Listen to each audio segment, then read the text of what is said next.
salaamaaleykum dal leen ak jàmm Sud 2K Dakar tey dañoo ñëw pour ñu def benn jàngat si xeetu nax yi gars yi xewal léegi dafa am benn waay yoo xamante ne dafa am ku ko woo si waxtaan bi waa ji fexe naa def lépp pour gagner confiance am ngir moom mun a mettre en place plan bi moo di vider compte Orange Money victime bi anam bu muy procédé nag dinañ si ñëwaat balaa loolu lañ dem déglu waxtaan gi te ñëw. dinaa la jox sama numéro personnel ñuy dégg ci sama numéro WhatsApp bi dégg nga. incha allah ku baax incha allah numéro bi am na WhatsApp.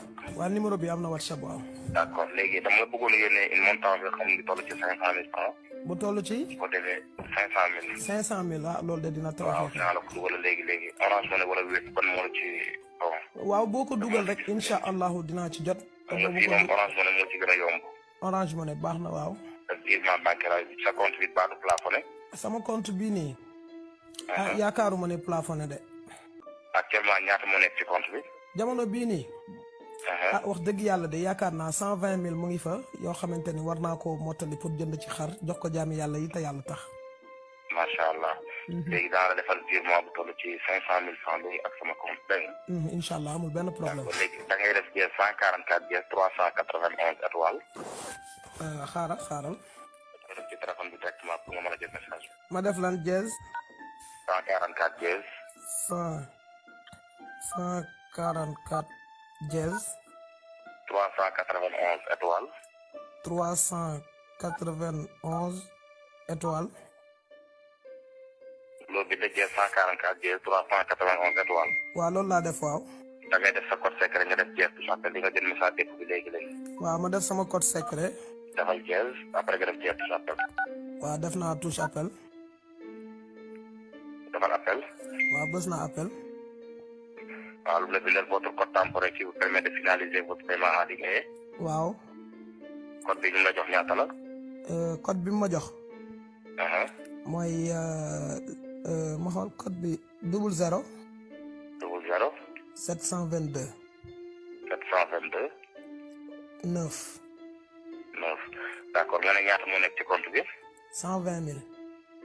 120 000. ku baax tey ngaa dem liggéeyi te yàlla tax te bàyyi sa caaxaan yi. yàlla tey war a liggéey. ku baax demal liggéeyi demal nga liggéeyi borom baax li ngay def yàlla gërëmul yeneen te gërëmul. ni ngeen di def di lor jaami yàlla yi bàyyi leen li ngeen def te dem liggéeyi. ay kàcc ak fen ak caaxaan kenn amu ci teg ku ci tekki it suba nga torox. ay fen ak kàcc ak caaxaan tey lii nga ma wax su ma ko defoon xaalis bi nekk sama compte nga yóbbu ko après lekk ko mu jariñ la lan. mu jariñ la bànneexu àdduna. mais ëllëg yomal xiyaam da ngay faatu de ku baax. waaw kon nag tey ngaa jub te jubbantiku te jéem a jaamu ji yàlla te bàyyi caaxaan yi.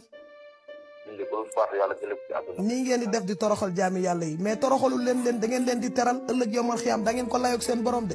comme ni ngeen ko déggee waaye daf ko bëggoon triyande mais heureusement loolu jàllul si audio bi soo leen ko déggee àdduna kër bi pour jën koo gëlëm te koo ni da koy envoyé 500 000 juste pour déstabiliser ko anam bu muy procédé nag c'est simple soo leen gisee mu ne ko da ngay def dièse 144 dièse da def 391 def étoile def sa code def dièse dafa am lu tax exemple bu ndaw soo demee sa téléphone da def dièse 144 dièse daf lay génneel plateforme Orange Money si sa téléphone.